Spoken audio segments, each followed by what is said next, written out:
Hello, podcast fam. Welcome back to the Eat Like Ruby podcast. I'm here today doing an episode that I feel like is possibly like a little bit niche, but also I feel like this niche is growing so much. So part of me was like, oh, is there a whole episode in this? Do enough people care about this? But the more I thought about like all of my Eat Like Ruby girls and especially the nutrition girls I work with, I'm like, wow, yes, people will benefit from this because there's a lot of people dealing with this right now.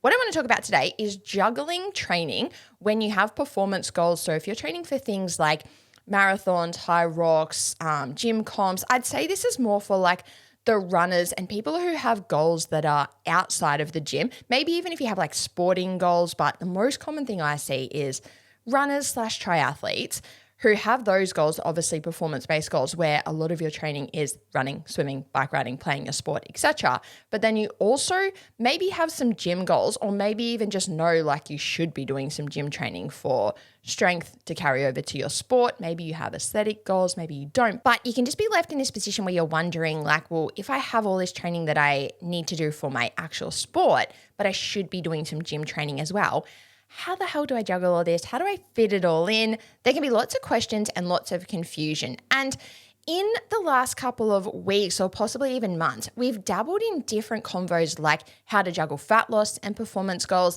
In the most recent weeks, we've spoken a lot about training and more specifically like gym training and the things we want to be thinking about with our gym programming, things we should be including, how we should be tackling a program, etc. So I feel like there are a lot of performance girls out there who are juggling all of these things. And we've kind of touched on a few little helpful things here and there for you. And you're probably still left in this position of being like, oh, what should my training look like? And with training in Eat Like Ruby, we don't do programming for performance goals. So if someone is working towards like a marathon, triathlon, that sort of thing, the main thing we don't do is running programming, just because it's not my strength, it's not my area. If I think about my husband who's a marathon runner, Ironman, etc., his running training is done by Lockie Stewart. Shout out to Lockie. Definitely hit up Lockie if you have running goals. His coaching is unreal. Shaq has been with him for like 2 years. I wasn't even planning on doing this, but massive shout out to Lockie. I would definitely find my Instagram or find Shaq's Instagram and then find Lockie Stewart if you've got running goals and you want running programming. But like I was saying, we don't do running programming in Eat Like Ruby because when I look at Shaq's programming, it's like tempo runs, intervals, speeds, short runs, long runs, like runs that should be fast, runs that should be slow. Like there's so much going on there and I don't know enough about it. I've never done programming for runners. I've never really been a serious runner. It's just like not my area at all. So a lot of girls come to me for nutrition and they're in this position, which is unreal.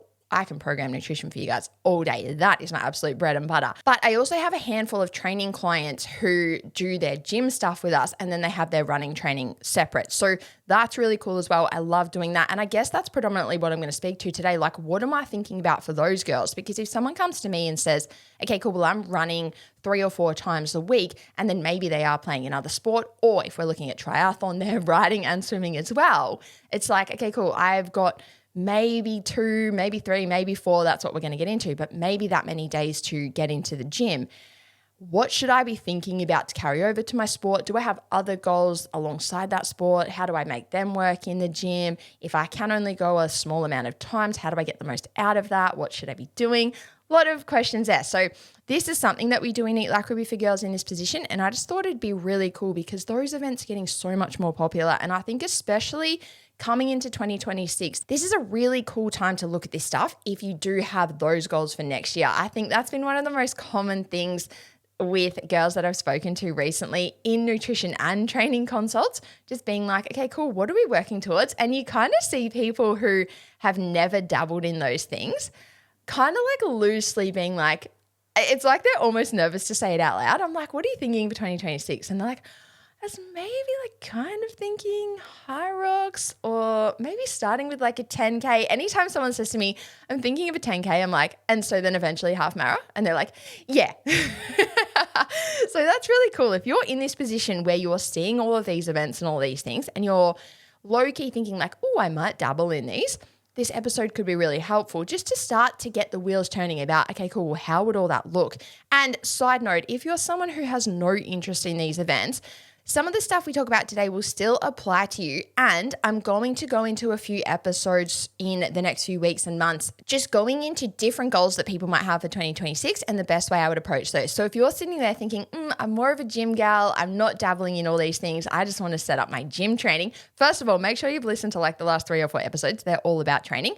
But then I'm going to speak in the next few weeks as well about if you've just got big dog gym goals to build shape, build strength, etc., how I would approach those and the things we want to be thinking about with those sort of goals and setting up now and going into the new year, etc. So plenty of convos coming, and there will be a little bit of crossover, a little bit of similarity. But today I wanted to hone in on the girls that are trying to juggle the performance goals and the performance training and the gym training more so. So the first thing I want to say here, I feel like I'm going to be a little bit all over the place, but it will all tie in together. But the first thing I'd be thinking about is essentially reverse engineering and really thinking about what the performance goals are and more so what the events are that you want to work towards. And I guess as a bit of a side note already, if you don't know, if you're just sitting there going like, I might want to get into those things, then I would just listen to everything we're going to talk about today and then start to have a think like, actually, what events would they be? Roughly when would they be, etc. And then you can start to implement the advice I'm about to give here. But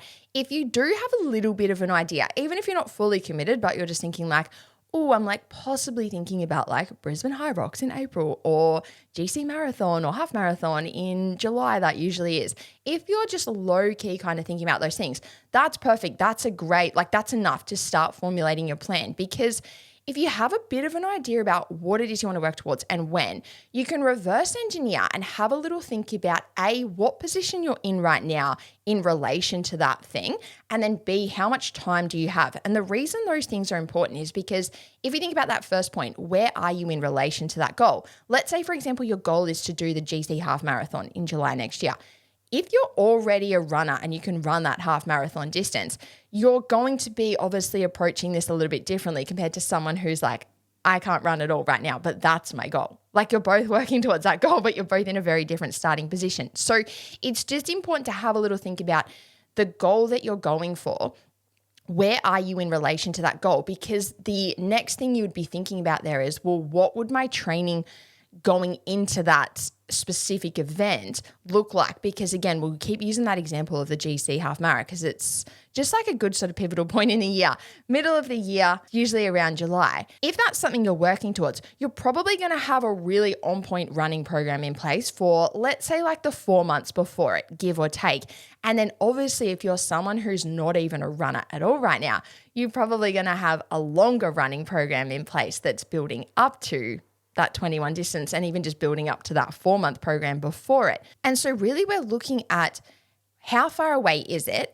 Where are you at in relation to being ready for it? And therefore kind of reverse engineering, like how much training do I have to do for that specific event? And the reason this is important, if we use an example, like I said, I'm going to go all over the place here, but it's all in my mind and I'm like, just get it out and it'll start to make sense. But if we think about someone who is quite conditioned to running that 21K distance isn't too hard for them. That's quite doable right now, right? They might be thinking like, yep, okay, I'm going to do that in the middle of next year. And I'm probably going to go into a pretty structured, pretty on point running program for the 4 months leading into that. So what would we be looking at there? April, May, June, July, let's say March to July-ish, give or take. If we're sitting here right now, middle to end of October, and you're thinking, okay, cool, well, I know that my running training will really become the focus from March onwards. You can then reverse engineer again and go, well, I've got, say, 4 to 5-ish months, give or take, between now and then. So then it's important to think, well, do I have another goal? Do I have something else I want to work towards? Because this is really common. And this is where I think the struggle or the juggle and the confusion comes in, because people can be like, well, I do want to maybe build a bit of muscle or build my shape a little bit, but I'm spending all this time running. I feel like it's kind of detrimental to building my shape. Not saying that it is, but if you have someone who's prioritizing running, focusing on running, and that's the main thing in their training, and then they're struggling to fit in any structured gym training, usually then by default, we're not really getting the muscle gain, getting the shape build happening. And if that is a goal, then that's where we start to come back to this point where it's like, okay, cool, well, I have multiple goals that require quite different training approaches. So then coming back to that time frame that I said, if you know that the running will be the priority from like March onwards, If you have other goals, this can be a great time to work towards them. And you might not. You might just go, no, like running's just my thing. I just want a little bit of strength training in place to support my overall health and keep me strong for running. I'll talk about that in a second. But if you're in this position where you are trying to work towards multiple things, that's what I'd be doing, really starting to get an idea of what are the events that I'm going to work towards? When are those? What would the training roughly need to look like? You don't need to know it down to the exact day or week, but you want to have an idea of like, am I a complete beginner? So I'm going to have to spend a long time training for this thing. Am I already at that level that's quite doable for me? So my training going into that doesn't have to be as long or as intense. And then therefore, what other things could I work on? What does all of that look like? So that's the first thing I'd be doing. If you're in the position where you are quite experienced and you know, like I keep saying, yep, I am going to have a dedicated few months of prioritizing that event as it gets closer, but I do have a window to work on other things before then. Maybe you've got 2 months, maybe you've got 4 months, whatever it is. You can get an idea of that and then have a think. Okay, do I want to prioritize anything like muscle gain, like building my shape, building my booty, building my shoulders, whatever it is? Because then what we'd be looking at there is essentially prioritizing that goal in this current training block. And what that might look like is, let's say, for example, you are in this position where you're like, do want to build a bit of muscle. I'm going to prioritize running in a few months, but I've got this 4-month window right now. You probably want to maintain your cardiovascular fitness and your running ability, etc. So you might be in a position where you're like, okay, cool, I'm going to do 2 runs a week. They're just like maintenance runs. They're just going to keep my fitness. They're going to keep my skill set. They're going to keep my muscle memory really good for running, but I don't have to be out there really prioritizing running, doing it all the time, like making that the big goal. If I'm just doing that a couple of times a week in like a maintenance style, then I've got a few other days. And this will obviously then start to depend on your actual lifestyle and other factors that you're working around. I'm not going to get into that today or we'll be here forever, but that's where you want to think, okay, cool. Well, overall, how much time do I have for training for the week? You might be like, I can do 5 training sessions for the week. So if I know 2 of them are going to be maintenance runs, cool, I've got 3 days I can hit the gym. Maybe you can do 2 maintenance runs and 4 days in the gym. It's going to come down to the individual. Obviously, if you work with me, we'll map that out. But if you're doing this for yourself, just sit there and get an idea. And then the next thing you want to do from that position is have a look at, okay, cool, well, if I can hit the gym X amount of times for the week, what goals do I have in the gym? What is it that I'm wanting to get out of the gym?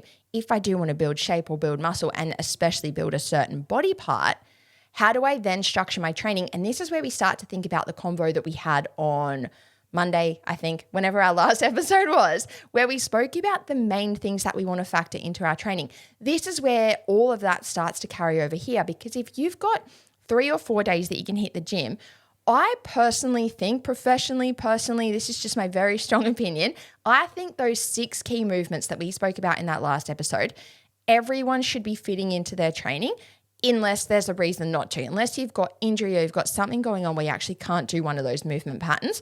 Obviously, that's not what I'm talking about. But if you're otherwise in good health and you can lift and you can move well, I think everyone should be ticking off those 6 movements on a consistent basis, because that's just going to help with our overall strength and our overall health. And then, like I said in that episode and in some of our previous episodes, from there, we can then look, okay, cool. So if I'm going to tick off my overall strength and health with those 6 things, that's awesome. But then do I personally have more specific things that I want to include? So maybe I really want to build my legs, really want to build my booty, quads, whatever it is. So then you might look and go, okay, cool. If I know I want to fit in those 6 big lifts or those 6 key movement patterns, and I can personally train 3 days or 4 days, whatever it is, how am I setting those up? Am I maybe going to do 2 upper, 2 lower? Am I going to do 3 full body sessions? There's so many ways we can structure this, but have a think about how you would factor those in. And then you would look at your personal requirements or things that you want to fit in because of your specific goals. So you might fit in those 6 things across 3 or 4 days, however you're doing it. And then you might go, okay, cool. Now I also have booty goals. So I'm going to really ramp up the glute work as well. I'm going to tick off those main movements. I've covered all bases there, but I personally want to go harder on the glutes, or I personally want to go harder on the quads. So I'm going to bring in more of those things. And side note, like I said, some of this shit will apply to people who don't have the event and performance goals as well, because that's exactly what I would be doing if I was just a gym gal that wants to set up your training. But I'll keep it specific to the performance girls today. And then if we start to step back and take a bit more of a bird's eye view for these girls, you then looking at like, okay, cool. So for the next 4 months, my priority is building my muscle or building that body part or multiple body parts that I want to build. This is how I'm doing it. I've set my structured gym training up for that. And my running or my sport, my event, etc., is scaled back that little bit. And like I said, just sitting at that maintenance level. So the priority has gone to the muscle gain and the other thing I want to work on. I'll maintain my running ability. And you'll do that for like 3, 4, 5 months, whatever it is for your specific schedule. Because then we come back to that other point we said before. I know that from March or April or whenever it is for you personally, I'm going to essentially switch that up, and I'm going to talk about that in a second, but running's going to become the priority, and the strength and the muscle, etc., is going to be the thing that gets pushed back and scaled back a little bit, pushed to the side while I prioritize that other goal and I work towards that goal. And I feel like there's so many things in here I've said I'll come back to. I never remember what they are, but then I kind of just touch on it anyway, because like I said, it's all just rolling around in my brain. But I guess the other position we can look at then is if someone is in a really similar situation, but they're not as good at their sport or they're not as good at their event, so they need to give it more time. So let's use that exact same example. You want to run the GC Mara or the half Mara in July next year. You also have muscle gain goals, but when I say muscle gain, I just mean like muscle gain / shape building. You want to build a bit of a rig, like you want to have that gym girl bod, but you also want to run. This is where it becomes hard. We all know this is where it becomes hard to juggle. So if you do have those goals and you do have the running or the sport or the event goal, and you know you've got a fair bit more work to do to be ready for that goal. First of all, this is where we start to move out of my skill set. This is where I talk to someone like Lockie or a running coach to be like, if I cannot run at all and this is my goal and this is the date of that goal, how long should I be working towards that goal? What time frame do I need? And if I just think about a lot of my clients or even Shaq, my husband, what that has looked like for them, let's say, for example, Shaq wanted to run that event in July next year and he wasn't a runner. From what I've seen from a lot of people who are in that position right now, these people have like probably 9 to 10 months to work towards that thing. So usually there's like a little bit of a getting started program, like we're going to ease into running, we're going to work on small distances, technique, etc. And then we're going to ramp it up as it gets closer. So you're in a similar position to the category we just said before, where you don't have to spend 5 days a week running as far as you can right now. You're slowly building up to that thing, and then it will ramp up even more as you get closer. But again, you pretty much want to go through that same process and go, okay, cool, well, I'll get my running coach or I'll get my running program. Side note, so many of my girls just use things like Runner or Strava, like the apps like that, and do their running program through there and then get their strength program from me. That's awesome. Do whatever works for you. I don't know. I've never used them, but I know a lot of people do and they think they're great.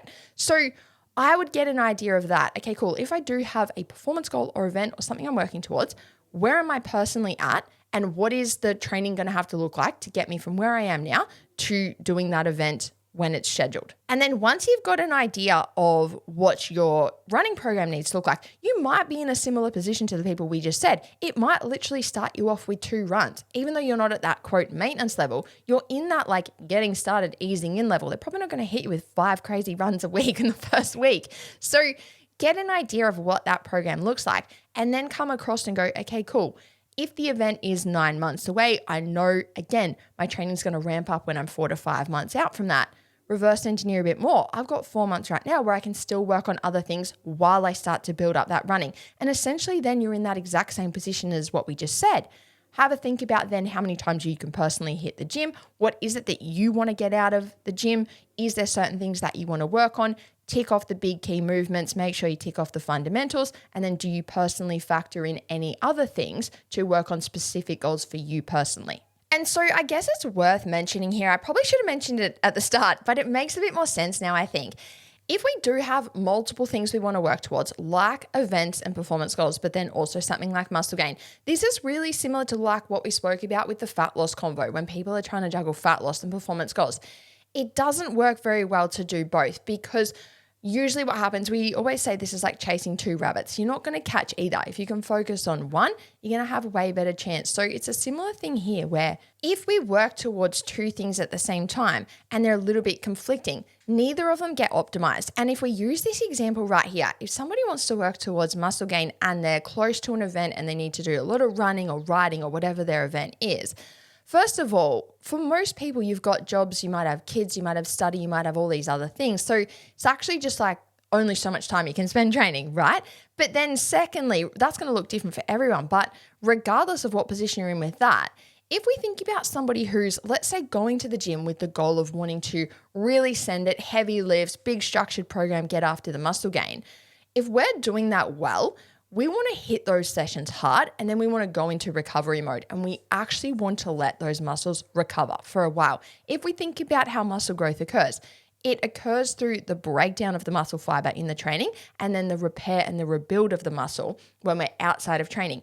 If you're somebody who's doing that hectic gym training towards muscle gain, which is awesome, but you're then also trying to fit in a shit ton of running, riding, swimming, whatever else you're doing, our recovery is pretty piss poor, it's pretty impeded, and therefore that muscle gain goal isn't really optimized. And it's kind of like has this like rotating effect, or it gets stuck in this loop because it's like, if I do a really hard session, I am quite cooked, I'm quite sore, and then I don't get to optimize my recovery, but I also don't get to run very well or ride very well, whatever else I'm doing, because I am sore, because I am fried from that muscle gain session. And then I go into that session pretty sore, pretty fried, but I give it the best I can. So then I'm still sore and I'm still fried. And now like my actual fatigue is just really starting to kick in. And then what do you know? I've got another hectic, heavy gym session scheduled to get after my muscle gain goals. But I go into that one pretty fried, pretty fatigued, etc.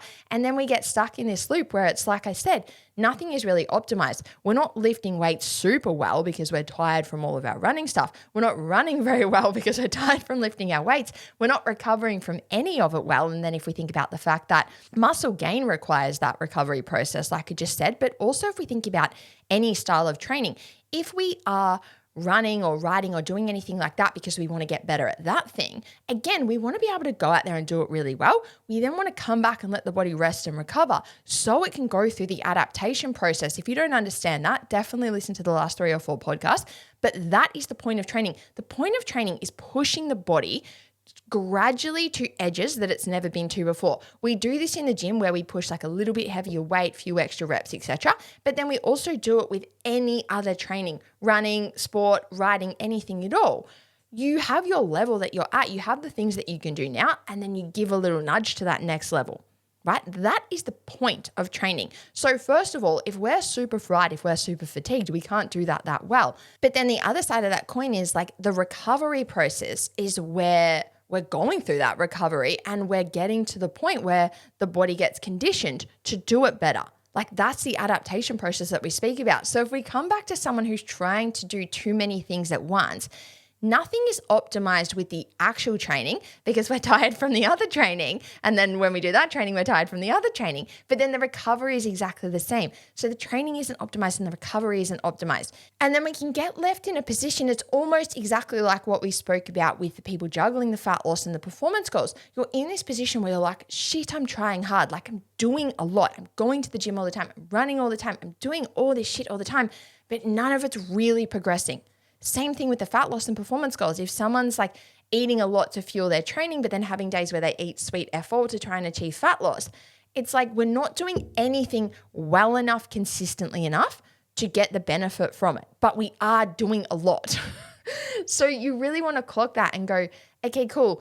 If I have goals that have somewhat conflicting training, and it only becomes conflicting when there's a lot of it going on. And like, I don't want to get confusing here, but if we think about someone who wants to prioritize running and that's their main thing, and I think I said I'll talk about this, so I will talk about it soon, but if you want to prioritize running, like that's your big goal, you're working towards a running goal, you do still want to have a little bit of gym training in place to maintain your overall strength and maintain your running strength, like support your joints and everything for running. So these training styles aren't conflicting when they're programmed well and when we understand all of this. They only become conflicting when we're pretty much chasing 2 goals that both require giving our best to 2 different training styles. Because if we think about everything we just said, it's very hard to give your best to 2 different things when those things are then exhausting you and then you wake up the next day or sometimes even in the same day, you're like, okay, now I'm going to get after the other one. Can you really give it your best if you've given your best to the other style earlier that day or the night before, etc. So really hope all that makes sense, but that's where it's important to then come back to our initial point. Reverse engineer from the goals, the events, etc., and work out when you will prioritize what at what times. And so I have one more kind of point to touch on, I think, unless something else comes to my mind. But to summarize what we said with that initial point, if you have an event that is a fair while away, the first thing I would be doing is either talking to the coach or programming it into the app or whatever you're using that's going to help you work towards that event. So if you're using a running app or you've got a running coach, triathlon coach, etc., right? Work out what will my programming be towards that event and when. Like, does it ramp up at certain times? Do I not even need to think about it? You might be in such a good position, or your event might be so far away that you actually don't even need to think about it at all right now. I don't know. I don't know what you're doing, but get an idea of what's going to be required of you for that. Then have a look at how far away is it? Where am I at in relation to that? And do I have another window? And that window could be 6 weeks, it could be 6 months, but do I have a window there where I can prioritize other things if I want to? And then asking that question, do I want to? Is there other things I want to prioritize? What does my training look like for that? And then I make the switch when the time comes to ramp it up for the event or the performance goal. And that's what I want to talk about right now. If you're in a position where that is the priority, so if you're doing something, maybe you're doing an event in like Feb or March, and you're now going into a really structured, intentional 4-month program towards that event. So let's say, I'm trying to think of an event, let's say Mooloolaba Triathlon, because I live on the coast and Shaq does it every year. But Mooloolaba Triathlon is usually in March every year. So somebody who wants to compete in that probably is going to go into a training program around this time, give or take, depending, again, on how conditioned you are, what you personally have to do. But if that's going to be your focus, let's say from November through to the event in March, obviously you want to look at what is my programming for that, what is required of me, what sessions am I doing for the swim, bike, run, etc. Obviously, if you're doing another sport or something, think about this relative to your sport, but then have a look. Okay, cool. If those are the sessions that I have to do, how many times can I hit the gym? Personally, I think everyone, unless there is a physical limitation or reason not to, personally think every human being should lift weights at least twice a week. I think the benefits of doing that are just so insanely beneficial. The benefits are beneficial, believe it or not.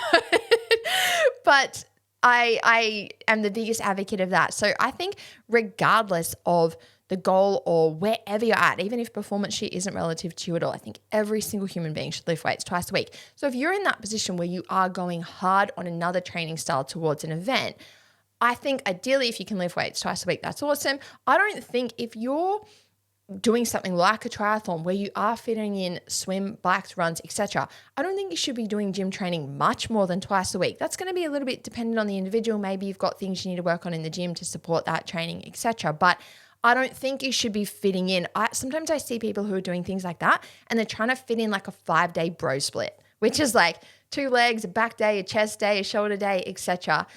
I don't think that's the smartest idea. Obviously, talk to your coach, talk to your app, whatever the hell you're doing. But personally, I don't think it's just random. Like that almost goes into our other category. Like we said, you're going to try and give your best to 5 gym sessions.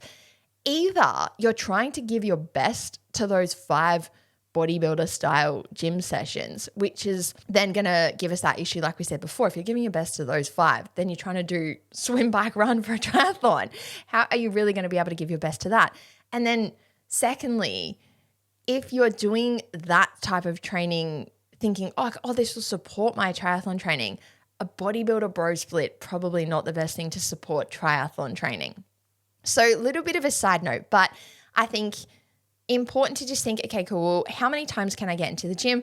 I don't think it should be overkill. Really have a think about the point of your gym training during a time like this. If you are training towards a performance goal like a run, triathlon, sport, etc., the point of your gym training should really just be maintaining overall health and strength and the benefits that come from strength training, and then just having that shit in place to then carry over to keep you strong for your sport. So we don't want to prioritize that in the form of like heaps of sessions and get into that overkill mode, because it is going to become overkill. So I'd really be looking at, I pretty much want to say like 2 to 3 sessions. I'm trying to think of all my performance girls who work on, like I said, I work with girls who do running programs and stuff, and then they do their strength work with me. I don't think any of them are doing 4 plus sessions a week because it is just overkill. So I feel like I'm trying not to have too much of an opinion on that, but we all know she's got an opinion on that. But personally, I think it should be like 2 or 3, and that can be set up in a couple of different ways. And this would come down to the individual, depending on A, the goals, but then B, any strengths, weaknesses, things that we want to work on just for your overall health, but then also for your sport. And what I mean by that is, let's say you are going to do 3 gym sessions a week while you prioritize your performance training plan. We could do 3 full body sessions where we just tick off all of those bigger movements that we spoke about in the last episode, and we just make sure overall health is good. And there's a few ways we can go about that. We could literally do 1 each of those movement patterns in all 3 of those sessions. So you could do 1 lower body push, 1 lower body pull, 1 overhead push, etc. in all 3 of those sessions. You might break them up to do a couple in one session, a couple in another, a couple in another. Like this can be so different because then we start to look at, well, how much time do you have? What is your scheduling like? Are you going to do these sessions 3 days in a row? If you're going to do 3 gym sessions 3 days in a row, we probably don't want to do the same 3 lifts 3 days in a row. So then you might start look at going, okay, cool. Are we doing 1 lower, 1 upper, 1 full body? Do we need to go a little bit harder on something compared to something else? So maybe we need to do 2 lower, 1 upper. The possibilities are actually endless, but this is all part of that reverse engineer process. When's the event? What does training for that look like? What other goals do we have? What strengths and weaknesses do we have? What lifestyle factors do we need to think about? What is scheduling? What does timing look like, etc.? And then knowing that there's key movements that we always want to have in our training, how do we fit those in? Is there anything else specific to the individual that we also want to fit in? How do we map that out as part of everything else I've just said?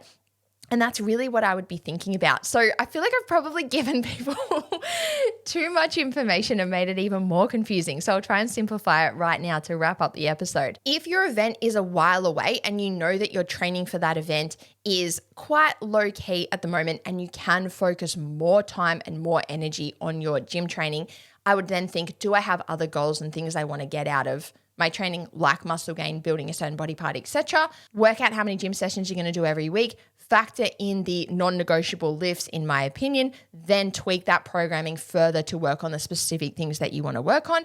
And then know that when your event gets a bit closer and your programming for that event gets a bit closer, you'll scale back that gym program a little bit. That's what we'll look at here. If you're at that point right now, pretty much like what we were just talking about in my last 10-minute rant, make sure you've got your programming sorted for your event and ticking off all of your sporting training sessions. And then have a look, okay, cool. After that, how many times can I go to the gym? Do not try and push for something that's going to lead to overkill like 5 sessions and just really going crazily hard in the gym. Keep it to like quality, smart training. In my opinion, like I said, I think 3 sessions is really good if you can get it done. And I think 2 is still fantastic if that's what you can fit in. And then from there, I would just be looking at how do I create a well-rounded program across those amount of days that I can do that tick off all of the key movement patterns. So I know just my overall strength, my overall physique is going to be quite balanced and quite strong. And then do I need to personally just ramp anything up to train it a little bit more depending on a strength, a weakness, anything like that. And the last thing to just think about here, probably 2 things actually, but the last 2 things to think about, they're quick, is just know that this can change at times. So exactly like we've just said, if your event is a while away, you can prioritize something else. And then when the event gets closer, you flip that and you go, cool, now I'm going to prioritize this and scale back the other thing. And then once you've done the event, you might come out the other side and go, I'm not going to compete in anything else for a while. I can go back to my other goal. You can go back and forth on this as often as you need to, so long as it's structured, because you don't want to do that every week. You don't want to be like, I'm prioritizing my muscle gain phase, and then the next week be like, stop it, I'm going to do a triathlon, change up my whole training, and then the next week be like, oh, but I did have those muscle gain goals, I'm going to do that. Because if we think about what we know with training, we need consistency, we need repetition so we can have progression. If we are chopping and changing every week, we've completely effed those things. So you can change between focuses at times, so long as you actually have a plan and you have structure and you know what you're doing. So you might think about next year and you might know that there's 2 things that you really want to do. And it sounds funny, like some people are like, I have no idea what I want to do in 2026, but performance girls usually know. So if you know, you know. If you are sitting there thinking, oh, like I'd love to, I'm thinking I would do the Gold Coast Marathon and then, half Ironman at Port Macquarie. I'm just saying that because we know Shaq's doing that. But that's like July and October. So you might just loosely know in your mind, like those are the things that I'm going to do next year in terms of events. Cool. What other goals do I have? How do I start to map out a little bit of a loose plan? And that's what I said at the start. It doesn't have to be a plan for every day and every week for the next 18 months, but just having a loose idea. If I have multiple goals that are going to be a little bit conflicting, when am I working towards each one? Exactly like we do with fat loss. I feel like I'm having deja vu on the fat loss combo. You want to just have that rough idea, enough that you can just have a rough plan mapped out. This is when I'll prioritize XYZ, knowing that the other thing is going to take a little bit of a back seat, and then I'll pull that forward and the other thing will go to the back seat. That's all we need to know, just so we can have a bit of structure. And I think that's really beneficial for people as well, because if you do have multiple goals, you can be stuck in that constant juggle. I think that is so, I don't even know what the word is, but like I see people struggle with that so much, just constantly like, oh, should I do this? Should I do this? But I've got this goal, I've got that. It's like very scattered. Once we can kind of sit down and go, okay, cool, well, what am I actually working towards? And when do I have to prioritize that particular thing? Then you can do that reverse engineer and go, okay, cool, well, when could I prioritize others? You create that little bit of structure and clarity. And then you're like, okay, cool. Now I don't have to feel so scattered. I don't have to question my training. I think people can question their training so much. And it's the same thing with dieting. People can question and bounce back and forth. Like, I did want to work on that thing, but I do want to work on that thing. I know I should do this, but I should also do this. Like, it is very scattered. It's very bounce back and forth. When you have created structure and clarity, you can move away from that and just be like, no, I know what I'm working on now. So I'm going to work towards that. And then I know the time's going to come where I'm going to flip that. And my very last point I wanted to make, I'm pretty sure I said this in the performance and fat loss episode as well, is I think sometimes if we want to do a lot of events, we can get a little bit into that victim mentality of like, well, I want to do all these events. If they line up to be like, for example, something in March and then something in April and then June and then August and then October, there's no time for my muscle gain or for my other goals. Or like when we had the fat loss convo, people are like, oh, I've got all these events. There's no time for my fat loss goal. I say this with love, but you are not a victim to this. You are choosing this. And if we think about that, we know that these goals can be conflicting. So if we are choosing to prioritize one, we are by default making the choice that I won't be able to prioritize the other. That is a choice. And as much as we might sit there and go, oh, but like I just want to do all these events, like it's a little bit poor me, I think, because the intentions are good. It's like, well, I've got great intentions to look after myself, be healthy, achieve fat loss or muscle gain, whatever that goal is, but then also do all these events. Surely I'm like a quote healthy person. I'm doing all the right things. There's plenty worse things I could be doing with my life. So the energy does become a little bit like I shouldn't have to decide, and it's not fair. It's not fair. It's science. It's not about a fairness thing. It's about the fact that we know different goals have different requirements for nutrition and or training. If we actually know that that is scientifically true, there's no point sitting there going, I wish that wasn't the case. It's not fair. Poor me. I want to have it all. If we know that, quote, having it all means I want to have things that have very conflicting requirements and are going to require different actions and choices from me on a daily basis for a consistent period, I actually can't have it all. So the way that I can, quote, have it all is to decide at what times I will prioritize what thing. If I want to do, like I said, 2 events, I can work out when my training for those will be the priority, and then I can work out what space is left to work towards the other goals that I have. Maybe it is fat loss, maybe it is muscle gain, maybe it's just training in a different way, but you can work that out. If you want to do 17 events next year, again, that's your choice. You're not a victim to, oh my God, my calendar's so full of these events, I can't work towards anything else. Bro, you're the one that put the things in the calendar. If you're not happy about it, take them out. I say that with love. I love performance girls. I love people getting after it, but that's where you want to, I would sit there right now and go, do I have conflicting goals? If you don't, if you're like, I don't have a muscle gain or a fat loss goal, I don't have any other goals, I'm a performance galley and I'm doing my 17 events next year. That's awesome. First of all, make sure you're fueling those. Book in with me. We'll make sure you're good to go for them. 17's a lot. But if you do not have other goals in terms of body comp or anything like that, that's unreal. amen, go for it. I'm all about it. But it's when we start to then be like, oh, but I do want muscle gain and fat loss and all these different things. That's where we have to come back and go, it's not about a fairness thing. It's not about a wishing, hopefully I can make it all work. It's about looking at what we know is the factual requirements to achieve those goals. If they are conflicting, which like we've just spoken about for the last hour, they are, how do I have to approach that to actually optimize each one at different times? Or if you do want to do your 17 events next year, maybe your fat loss and muscle gain will have to wait.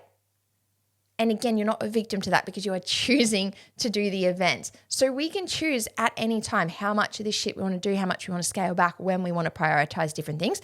But we want to understand, it's like anything with nutrition training, we want to understand what is required to optimize our progress towards that thing. And then we can have a little bit of a pity party for a second if we want, that's fine.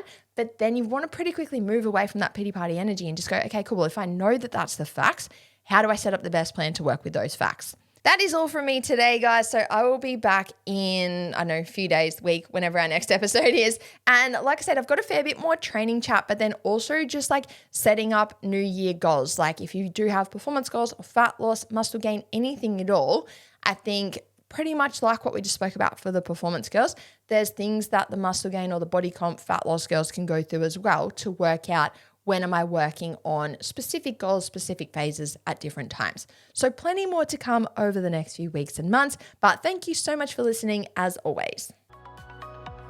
The Eat Like Ruby podcast is not a substitute for professional medical or dietary advice. The advice given in this episode is general in nature and should not be used to treat any medical conditions, health conditions, illnesses, injuries, and/or any nutrition-related conditions, deficiencies, or similar. This podcast is not to be used as or in place of medical advice or dietary advice. Please consult your healthcare professional before implementing any of the advice, information, or protocols discussed in this episode.